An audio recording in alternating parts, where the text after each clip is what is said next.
Halo teman-teman, jumpa lagi dengan aku, Linda. Kita lanjut ke bab 1B ya.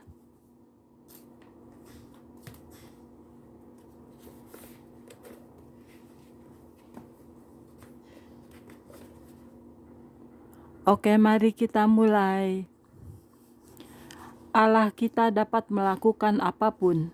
Sejak saat itu, saya telah melihat berbagai jenis mujizat dan kesembuhan, mulai dari kesembuhan orang-orang yang menderita sakit sampai kelepasan orang-orang yang menderita karena siksaan yang mereka timbulkan terhadap diri mereka sendiri. Allah, penyembuh kita, ingin membuat kita menjadi utuh dalam tubuh, pikiran, dan roh. Dan Dia telah memanggil saya untuk melayani kesembuhan dan kepenuhan bagi orang lain saat saya memberitakan Injil keselamatannya. Kadang-kadang saya melihat para pecandu obat-obatan, dan saya telah melihat ratusan orang dilepaskan dari berbagai kecanduan mereka, karena Tuhanlah yang melakukan kesembuhan, bukan saya.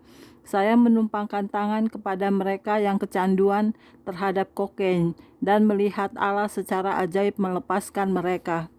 Dalam banyak mujizat yang saya jumpai, para malaikat Allah menunjukkan kepada saya bagaimana cara berdoa. Jenis pewahyuan ini adalah bagian dari pelayanan saya yang mencakup berbagai mimpi dan penglihatan. Saya sesungguhnya melihat para malaikat yang berada di samping orang-orang, dan mereka akan menunjukkan kepada saya bagian mana dari orang tersebut yang perlu didoakan. Sebagai contoh, saya bisa melihat ke dalam dada seseorang, dan malaikat akan meletakkan tangannya pada dada orang tersebut dan menunjukkan kepada saya satu titik hitam di paru-parunya. Kemudian saya akan melihat firman Allah terpampang. Firman seperti, oleh bilur-bilurnya kamu telah sembuh, dan akulah Tuhan yang menyembuhkan engkau. Setelah itu, saya akan melihat firman Allah berubah menjadi sebuah pedang dan masuk ke tempat yang membutuhkan kesembuhan. Dan saya akan melihat api dan kuasa Allah yang menyembuhkan masuk ke dalamnya. Allah memberikan kepada saya berbagai mimpi, penglihatan, dan pewahyuan dengan tujuan untuk menolong orang-orang. Hal-hal itu bukan hanya untuk saya dan keluarga saya, itu untuk setiap orang. Allah kita dapat melakukan apapun. Kita hanya perlu mengakui betapa dahsyat dan penuh belas kasihannya Dia. Kita melayani Allah yang dapat menggantikan apapun yang terhilang dalam hidup Anda. Di area manapun Anda membutuhkan kesembuhan, Allah sedang menunggu dan bersedia untuk menyembuhkan Anda dan memenuhi kebutuhan Anda. Saya tahu apa yang sedang saya bicarakan karena saya telah mengalaminya secara langsung. Sebagai contoh, putra saya mengidap epilepsi yang menyebabkan beberapa jaringan otaknya menjadi rusak. Setelah dia didiagnosa epilepsi, kami harus melakukan beberapa pertemuan lanjutan dengan para dokter setiap 6 bulan. Kami berdoa untuk kesembuhannya, dan seiring berjalannya waktu, Allah secara ajaib memulihkan jaringan-jaringan otak tersebut. Beberapa dokter mengkonfirmasikan bahwa jaringan-jaringan itu sekarang menjadi normal. Mereka kagum akan mujizat ini dan mengakui dibutuhkan kuasa Allah untuk membuat hal ini terjadi. Allah berkata, Aku akan memulihkan keadaan kepadamu tahun-tahun yang hasilnya habis oleh belalang pindahan, belalang pelompat, belalang pelahap, belalang pengerip. Tentaraku yang besar akan kukirim ke antara kamu. Jika Anda membutuhkan Dia untuk memulihkan sesuatu dalam hidup Anda, jangan takut untuk meminta kepadanya. Allah dapat memulihkan segalanya yang telah diambil oleh iblis, musuh kita, dari kehidupan kita. Yesus berkata, pencuri adalah datang hanya untuk mencuri dan membunuh dan membinasakan. Aku datang supaya mereka mempunyai hidup dan mempunyainya dalam segala kelimpahan. Kesembuhan bagi roh, jiwa, dan tubuh. Kata sembuh berarti menjadikan sehat atau utuh, menyebabkan sesuatu keadaan yang tak diinginkan dikalahkan, memulihkan kemurnian atau integritas asli. Berbagai definisi ini menarik perhatian pada fakta bahwa penyakit dan kesembuhan Allah tidak dibatasi pada masalah-masalah jasmani. Itu berlaku untuk seluruh keberadaan kita, rohani, mental, emosional, dan jasmani. Allah menghendaki kita menjadi utuh dalam setiap aspek kehidupan kita. Semoga Allah damai sejahtera menguduskan kamu seluruhnya, dan semoga jiwa, roh, dan tubuhmu terpelihara sempurna dengan tak bercacat pada kedatangan Yesus Kristus Tuhan kita.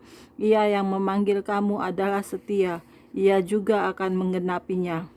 Dalam kitab Yohanes, Yesus berjumpa dengan seorang pria yang sakit dan dia bertanya kepadanya, "Maukah engkau sembuh?"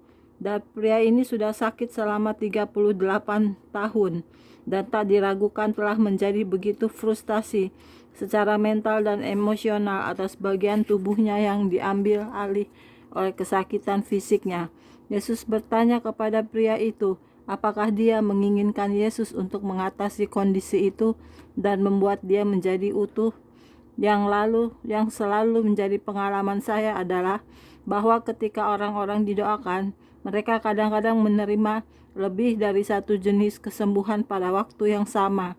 Sebagai contoh, seorang pria bernama Adrian menghadiri salah satu pertemuan saya dan menerima baik kesembuhan emosional maupun rohani.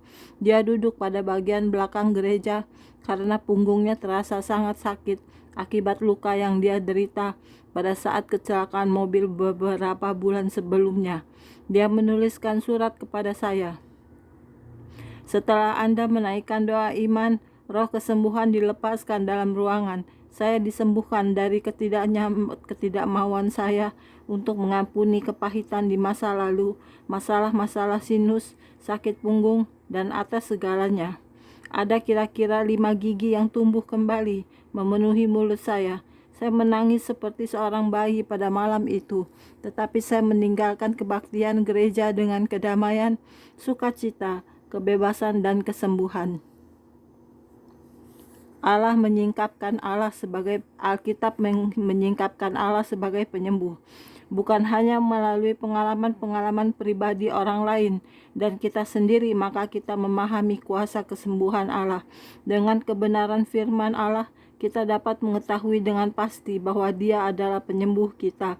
Dia menyingkapkan sifat ini dalam Alkitab melalui kehidupan Abraham dan terus menyiapkannya melalui perjanjiannya dengan umat Israel.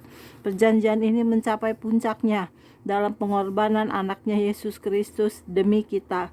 Sejak kejatuhan manusia, Allah telah menyingkapkan rencana keselamatan dan pemulihannya dalam Kristus untuk umat manusia yang memberontak dan rusak.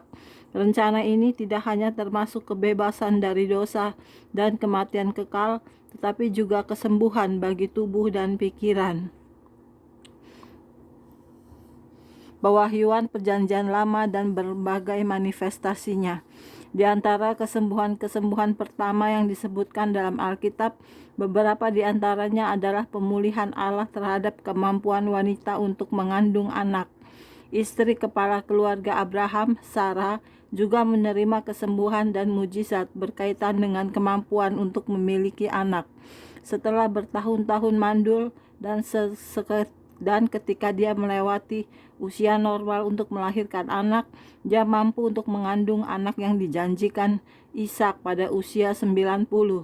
Sebagai bagian dari ikatan janji yang dijanjikan Allah kepada Abraham, bahwa Dia akan membuat Abraham menjadi sebuah bangsa yang besar. Allah menyingkapkan sifatnya sebagai penyembuh kepada orang-orang Israel dan menjanjikan kesehatan ilahi kepada mereka jika mereka memelihara perintah-perintahnya.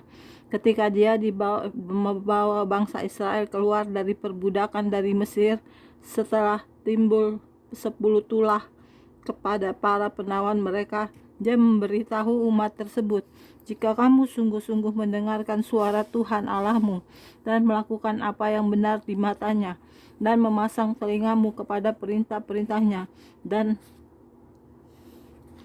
tetap mengikuti segala ketetapannya, maka aku tidak akan menimpakan kepadamu penyakit manapun yang telah kutimpakan kepada orang Mesir. sebab aku Tuhanlah yang menyembuhkan engkau.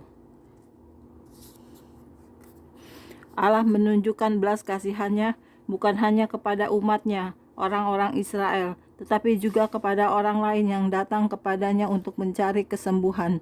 Di dalam Alkitab kita membaca bagaimana Allah membangkitkan dua anak laki-laki dari kematian melalui Nabi Elia dan Elisa.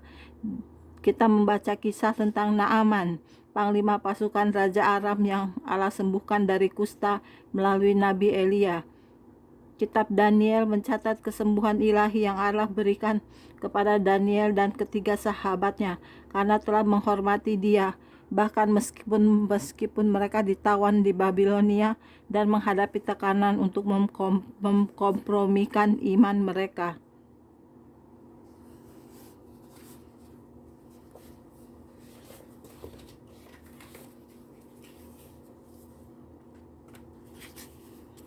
Oke, sekian dulu untuk hari ini videonya ya.